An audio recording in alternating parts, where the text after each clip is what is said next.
45 degrees, right? 45 degrees তুলে পায়ের পাতাটা টান টান, হাঁটু শক্ত, 10 seconds hold, relax. হ্যালো, আমি ডক্টর তেহমিনা, আপনার physio fitness and rehab expert.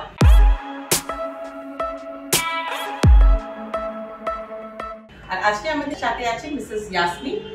Mrs Yasmin, বলুন আপনি কেন আমার কাছে এসেছেন, কি প্রবলেম নিয়ে? আচ্ছা, হাঁটুতে কি ব্যথা? আচ্ছা, হাঁটুর ব্যথার জন্য আপনার কি কি অসুবিধা হচ্ছে এখন, যেটা আপনি পারছেন না? ঠিকমতো হাঁটাটা একদম হচ্ছে না, বুঝতে পারছি না। ওকে ওকে, বসতেও অসুবিধা হচ্ছে। ওকে ওকে, হাঁটতে অসুবিধা হচ্ছে। ওকে, এগুলো আমাদের রেগুলার প্রবলেম, সেগুলো হয়নি এর জন্য সিঁড়ি ওঠা নামাতে হয়তো একটু প্রবলেম হচ্ছে হয়তো। হ্যাঁ, সেটা যেমন হাঁটতে অসুবিধা হয়, বসতে অসুবিধা হয়। বাবু হয়ে বসা তো মানে অনেকে করতেই পারেন না নি পেন, কিন্তু আমরা সেটা চ্যালেঞ্জ করি যে একটু বাবু হয়ে বসা উচিত। তার আগে আমরা একটু ড্রাই নিডলিং করে এই মাসেলস গুলো রিলিজ করে দিই, যাতে এক্সারসাইজ গুলো কমফোর্টেবলি করতে পারা যায়। আর তারপরে কিছু এক্সারসাইজ দেখিয়ে দিই, সেটা একটু মেনটেন করতে হবে রিলিজিয়াসলি, দিনে 3 বার করে। আর আমি সবসময় বলি যে হাঁটুর জাস্ট টাইটনিং যেটা এক্সারসাইজ, সেটা যে কোনো পশ্চারে করা যায়, সেটা এভরি 2 আওয়ার্স করা উচিত, যাতে মানে আমরা যত এই এক্সারসাইজ টাইটনিংটা করব তত তাড়াতাড়ি এই হাঁটুর ব্যথাটা রিলিজ হয়ে যাবে। তো আসুন দেখে নিই এক্স্যাক্টলি কি কি এক্সারসাইজ আপনার করা উচিত। হাঁটু শক্ত করে পায়ের পাতাটা টান টান করা, 10 সেকেন্ডস হোল্ড, তারপরে আস্তে আস্তে নামানো। নাম্বার 2, 15 ডিগ্রি তোল, একদম হালকা, 10 সেকেন্ডস হোল্ড, নামানো। এটা আপনি অল্টারনেটলি 5 বার ইন বাই 5 বার।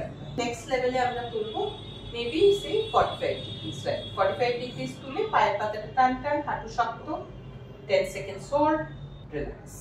এবারে হচ্ছে আর একটু হাই, মেবি 60 ডিগ্রি। হ্যাঁ, তুলুন, 60 ডিগ্রি তোলা, এইভাবে পায়ের পাতাটা টান টান, হাঁটু শক্ত, 10 সেকেন্ডস হোল্ড, তারপরে রিল্যাক্স। এবারে যেটা করতে হবে, আপনাকে একটু বসে করতে হবে। হাঁটু শক্ত, পায়ের পাতা টান টান, বসে নিয়ে এই এক্সারসাইজটা আপনাকে করতে হবে 10 অবধি গোনা ছাড়া। রিল্যাক্স। এভরি 2 আওয়ার্স যদি আপনি পারেন, বসে থাকলে বসে করে নিতে পারেন, শুয়ে আছেন যখন দিনে 2 বার শুয়ে করে নিন, দাঁড়িয়ে থাকলে হাঁটুটা টাইট করে দাঁড়িয়ে একটু আপনি 10 সেকেন্ডস হোল্ড করুন, ছাড়ুন। এইভাবে 10 to 15 টাইমস এমনি হয়ে যাবে। এভরি 2-3 আওয়ার্স যদি এটলিস্ট নি কন্ট্রাকশনটা করা যায়, তাহলে কিন্তু অনেকটাই নিটা রিল্যাক্স হয়ে যাবে। আপনারা দেখলেন কিভাবে আমরা এই নি পেনের কিছু সিম্পল এক্সারসাইজেস করে নি পেনটাকে কমিয়ে নিতে পারি।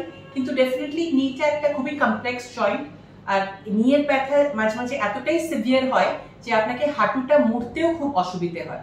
তো সেটার জন্য ডেফিনেটলি একটু ড্রাই নিডলিং আমাদের ট্রাই করতে হয় ফার্স্টে রিলিজ করার জন্য। আর আমরা সবসময় দেখেছি যে হাঁটুর ব্যথা মানে যে জয়েন্ট থেকে আসছে সেটা কিন্তু নয়, মাঝে মাঝে ওটা নার্ভ থেকেও আসতে পারে, মাসেলস থেকেও আসতে পারে। সেটার জন্য আমাদেরকে ওটা অ্যাসেস করতে হয় যে কোথা থেকে ব্যথাটা আসছে। মাঝে মাঝে আমাদের কাফের পেনটাও আমরা দেখি যে নিতে ওটা রিফ্লেক্ট করছে, তো কাফটাকে রিলিজ করলেই নি পেনটা অটোমেটিক্যালি সাবসাইড হয়ে যায়। তো আমরা এরকম ভাবেই অনেক এক্সারসাইজ আর ড্রাই নিডলিং এর থ্রুতে আমাদের অনেক পেশেন্টই যারা আসছেন নি পেনে, আমরা সেটাকে রিজলভ করি। আপনাদেরও যদি এরকম সেম প্রবলেম থাকে, ডেফিনেটলি আমাদের কাছে আসুন, দ্য কিউ ফিজিওসে আসুন। নাহলে আপনি যদি না আসতে পারেন, কোনো কোয়ালিফাইড ফিজিওথেরাপিস্টকে দেখান, যেনারা একটু ড্রাই নিডলিং করে ওটা রিলিজ করতে পারেন বা এক্সারসাইজ করে আপনাদেরকে হেল্প আউট করতে